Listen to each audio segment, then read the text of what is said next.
நாட்டின் செல்வங்களே, பழம்பெரும் கலாச்சார மாதிரிகளே,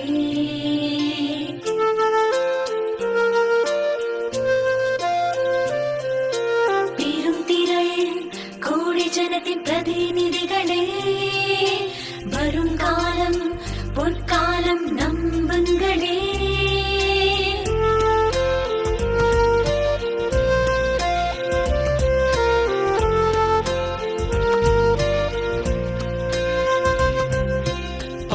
இருளகன்று விலகட்டும், தூய ஒளி எங்கும் வீசட்டும், முறிந்து போகட்டும், பயமின்றி மனிதர் வாழட்டும்.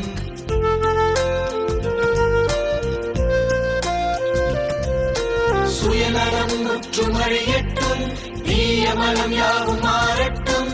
சுயநலம் முற்றும் அழியட்டும், தீய மனம் யாவும்